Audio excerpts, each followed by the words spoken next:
Hello bachcho, let's read this question. The question says all flatworms differ from roundworms in having triploblastic body or solid mesoderm or bilateral symmetry or metamorphosis in the life history. So इस question का की concept है कि flatworm और roundworm में difference क्या है। चार ऑप्शंस दिए गए हैं, चार ऑप्शंस में चार कैरेक्टरिस्टिक्स दिए गए हैं। सो हमें इनके बेसिस में यहाँ पे जो डिफरेंस है उसको फाइंड आउट करनी है। सो करेक्ट आंसर से ही डिस्कशन स्टार्ट करते हैं, वो है option B, that is solid mesoderm. So ये क्या है वो जानते हैं। बेसिकली जो फ्लैट वर्म्स होते हैं, ये फ्लैट वर्म्स के बॉडी में एक सॉलिड मेसोडर्म होते हैं, सॉलिड मेसोडर्म होते हैं, जिसका मतलब होता है कि इसका जो बॉडी है इसमें 3 जर्म लेयर्स प्रेजेंट है, 3 जर्म लेयर्स प्रेजेंट है। वो क्या क्या है? वो होता है एक्टोडर्म, मिडिल में रहता है मेसोडर्म, एक्टोडर्म बाहर में रहता है, और अंदर रहता है एंडोडर्म। और जो ऑर्गेनिज्म में ये 3 जर्म लेयर्स प्रेजेंट है वो हो जाते हैं ट्रिप्लोब्लास्टिक, ट्रिप्लोब्लास्टिक एनिमल। इसका मतलब फ्लैट वर्म्स होते हैं ट्रिप्लोब्लास्टिक।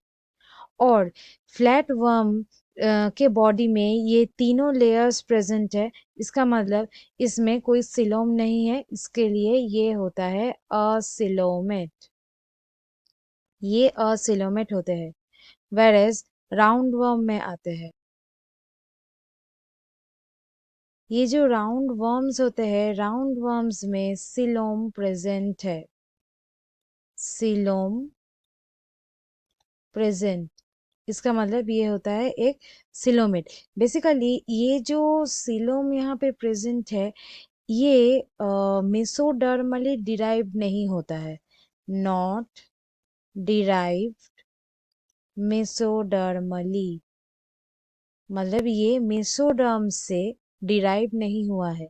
इसलिए ये जो राउंडवर्म्स होते हैं ये सिलोमेट नहीं होता है, मतलब ट्रू सिलोमेट नहीं होता है, ये हो जाते हैं स्यूडोसिलोमेट। ये स्यूडो सिलोमेट है, मतलब एक स्यूडोसिलोम इसके बॉडी में प्रेजेंट है। सो यहाँ पे यही डिफरेंस है कि ये हो गया असिलोमेट, मतलब सिलोम प्रेजेंट ही नहीं है, और ये हो गया स्यूडोसिलोमेट। सिलोम तो प्रेजेंट है लेकिन वो मेसोडर्मली डिराइव नहीं है, इसलिए ऑप्शन बी हो गया सही आंसर। बाकी जो कैरेक्टरिस्टिक्स है उसमें आते हैं ट्रिप्लोब्लास्टिक बॉडी, फ्लैट वर्म्स भी ट्रिप्लोब्लास्टिक है, और उसके साथ साथ ये जो राउंड वर्म्स होते हैं ये भी होते हैं ट्रिप्लोब्लास्टिक। सो ये कॉमन कैरेक्टरिस्टिक्स है। बाइलैटरल सिमेट्री दोनों में ही प्रेजेंट है, और मेटामॉर्फोसिस ये दोनों में ही नहीं होता है।